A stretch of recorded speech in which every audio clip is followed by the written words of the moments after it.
कल हम लोगों ने डिटर्मिनेंट की 3 प्रॉपर्टीज़ पढ़ी, 3 प्रॉपर्टीज़ हम लोगों ने पढ़ ली।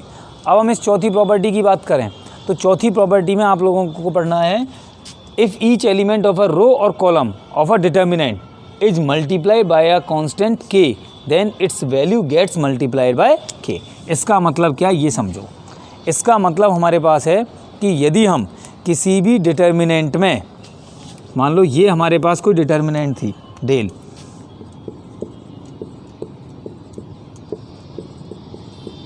मान लीजिए ये मैंने कोई एक डिटर्मिनेंट ले ली।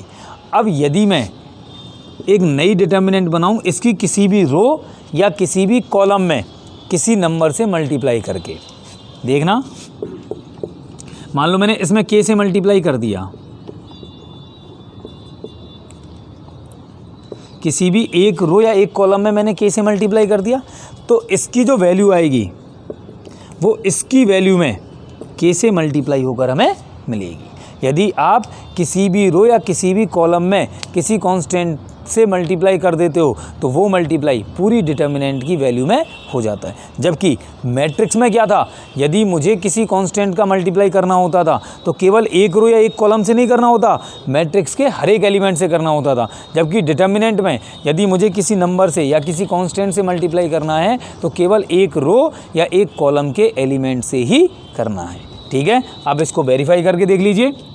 1 पर खड़े हुए, ये ख़त्म ये ख़त्म, 20 माइनस 25, -2 पर आए, ये ख़त्म, 10 माइनस 20,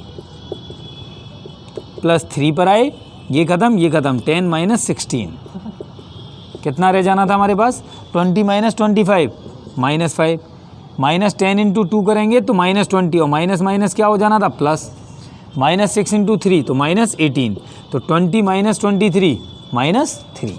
अब यदि मैं इसकी वैल्यू निकालूं तो वो -3 इंटू k के इक्वल आनी चाहिए। ठीक है, तो देखना 1 पर खड़े हुए, ये ख़त्म ये ख़त्म, 20k माइनस 25k, -2 पर आए, ये ख़त्म ये ख़त्म, 10k माइनस 20k,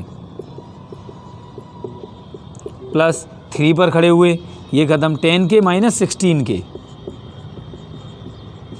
तो देखना 20 माइनस 25 तो -5k, 10 minus 20 minus 10k into 2 करेंगे तो 20k माइनस के, तो minus minus plus 20k, 10 minus 16 -6 into 3 तो -18k, तो कितना आ गया हमारे पास में, -3k। इसका मतलब याद रखने वाली बात क्या है हमारे पास में, जब भी कभी हम किसी भी डिटर्मिनेंट में किसी कांस्टेंट से मल्टीप्लाई करेंगे तो सिर्फ एक रो या एक कॉलम के हर एक एलिमेंट में किया जाएगा। दूसरी तरीके से इस बात को समझिए, यदि मुझे किसी भी डिटर्मिनेंट में से कुछ कॉमन निकालना है, कुछ कॉमन निकालना है तो केवल एक रो या एक कॉलम में से निकालेंगे। मान के चलो मैंने इस रो में से कुछ कॉमन निकाला, वो बाहर आ जाएगा, इस रो में से कुछ कॉमन निकाला वो अलग बाहर आएगा, इस रो में से कुछ कॉमन निकाला वो अलग बाहर आएगा। हर एक रो या हर एक कॉलम में से हम अलग अलग कॉमन निकालेंगे। ठीक है, कोई दिक्कत इस वाली चीज़ में? चलिए देखिए प्रॉपर्टी नंबर 5 की यदि हम बात करें, इफ़ एनी रो और column have each element with sum of 2 or more elements, यदि किसी भी डिटर्मिनेंट की किसी रो या कॉलम का हर एक एलिमेंट 2 या 2 से ज़्यादा टर्म के सम की फॉर्म में रिप्रेजेंटेड हो तो हम उस डिटर्मिनेंट को ही उतने ही पार्ट्स में डिवाइड कर देते हैं। एलिमेंट से ही हम अलग अलग डिटर्मिनेंट बना देते हैं। कैसे, मानकर चलिए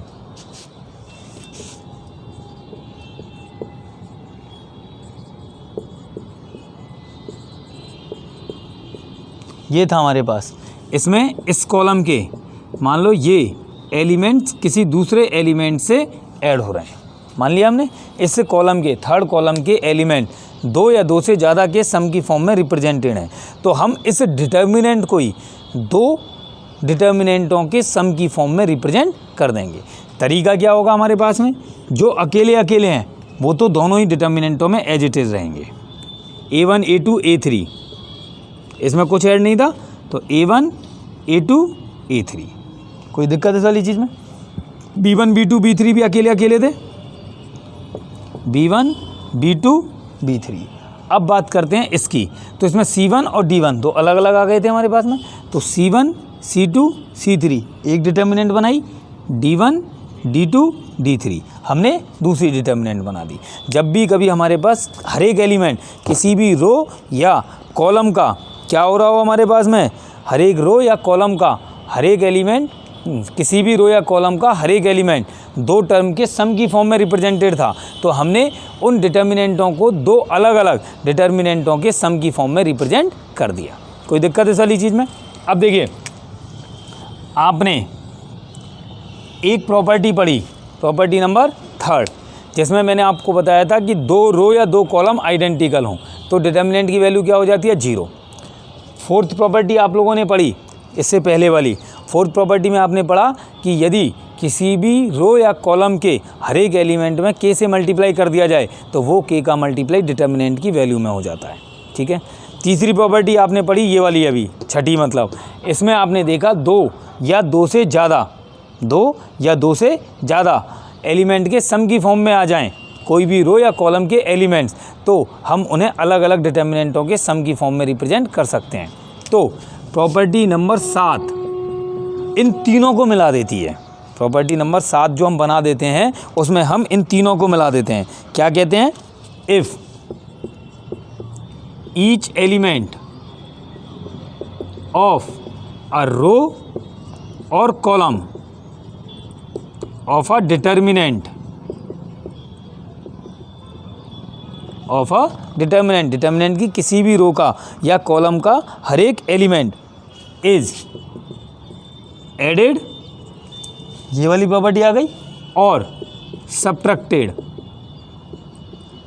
इस वाली प्रॉपर्टी में भी आप दोनों काम कर सकते हो, सम और सब्ट्रैक्ट ऑफ 2। यदि बीच में प्लस की जगह माइनस होगा तो यहाँ प्लस की जगह क्या आ जाएगा, माइनस आ जाएगा। ठीक है। Subtracted with any of other row, with any of other row और कॉलम। ये वाली प्रॉपर्टी हमारे पास आ गई कि किसी भी रो या कॉलम का हर एक एलिमेंट किसी दूसरी, अब उसको और इन्वॉल्व कर दिया इसने, कौन सी को, इसमें और इस वाली में अंतर क्या है हमारे पास में, D1 D2 D3 बिल्कुल अलग थे। अब इसको एक स्पेशलाइज और कर दिया मैंने, क्या कि ये इन्हीं तीनों में से किसी एक के एलिमेंटों का एडिशन आ जाए या सब्ट्रैक्शन आ जाए हमारे पास में। उसके साथ साथ जो हमारे पास प्रॉपर्टी नंबर 4 थी उसको और मिला देते हैं कि k से मल्टीप्लाई हो जाए, of other row with multiplied by k, किसी कांस्टेंट से मल्टीप्लाई के साथ में, with multiplied by k, then value of determinant is 0। तो डिटर्मिनेंट की वैल्यू क्या होगी हमारे पास में, 0। कैसे, समझो। मानकर चलो A1 B1 C1, A2 B2 C2, A3 B3 C3।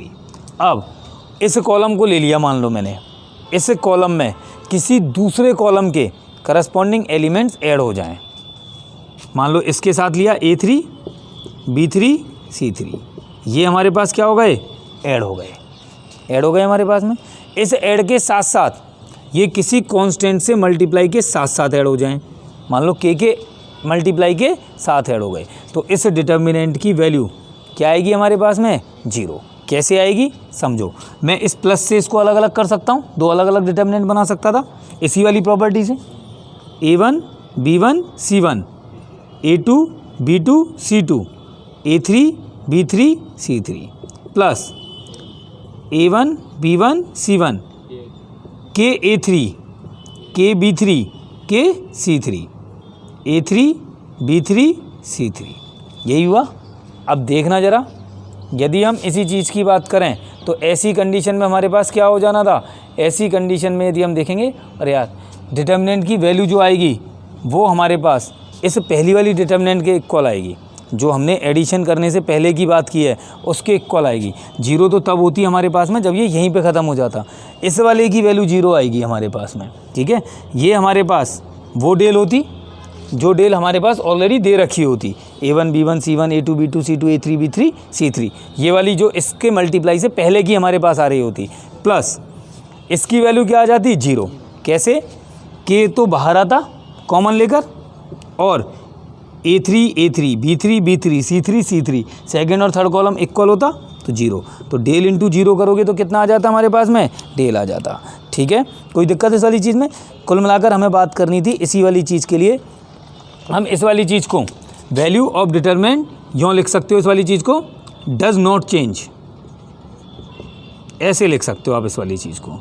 इसका मतलब क्या था, यदि किसी भी डिटर्मिनेंट की किसी रो या कॉलम के हर एक एलिमेंट को उसके किसी दूसरी रो या कॉलम के हर एक एलिमेंट के साथ किसी कांस्टेंट से मल्टीप्लाई करके ऐड या सब्ट्रैक्ट किया जाए तो डिटर्मिनेंट की वैल्यू में कोई भी चेंज नहीं आता। इन्हें हम ऑपरेशंस की तरह भी काम में लेंगे। इसका मतलब क्या है, हम किसी भी डिटर्मिनेंट में किसी रो या कॉलम के एलिमेंट्स को किसी दूसरी रो या कॉलम के एलिमेंट्स में ऐड या सब्ट्रैक्ट कर सकते हैं, कोई फ़र्क नहीं पड़ेगा।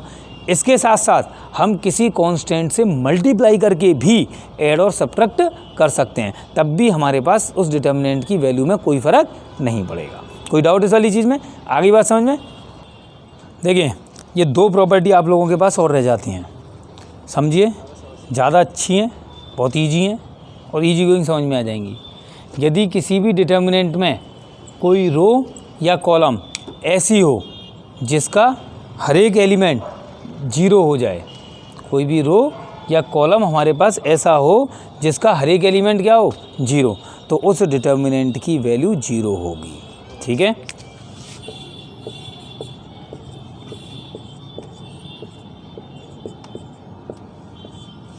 यदि किसी भी रो या कॉलम के सभी एलिमेंट 0 हैं तो उसी से एक्सपेंड कर दो, तो क्या हो जाएगा, सबका 0 इंटू 0 0 0 सब कुछ क्या हो जाएगा, 0।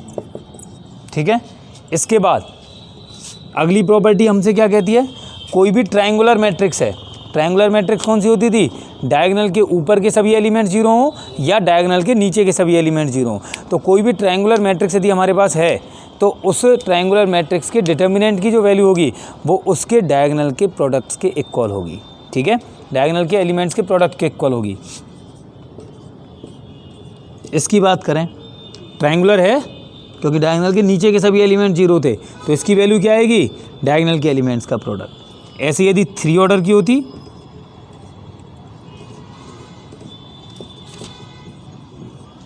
ट्रायंगुलर मैट्रिक्स है, डायगोनल के नीचे के सभी एलिमेंट 0 हैं, तो इसकी वैल्यू डायगोनल के प्रोडक्ट्स के इक्वल होती। अब डायगोनल में एलिमेंट कुछ भी आ सकता है, उसके लिए हमारे पास कोई बाउंडेशन नहीं थी। अब यदि इसमें 0 आ गया तो 0 से मल्टीप्लाई होते ही सब कुछ क्या हो जाएगा, 0। कोई दिक्कत है इस वाली चीज़ में? आगे बात समझ में? ये आप लोगों की प्रॉपर्टीज़ ख़त्म हो जाती हैं। ठीक है, ये आप लोगों को अब प्रॉपर्टी में यूज करनी होंगी। अब इन प्रॉपर्टीज़ की हेल्प से हम क्वेश्चनों को प्रूफ करना सीखेंगे कि कैसे हमें क्वेश्चंस प्रूफ करने, कैसे उन्हें सिंप्लीफाई वे में सॉल्व करेंगे। ठीक है, कोई दिक्कत इस वाली चीज़ में?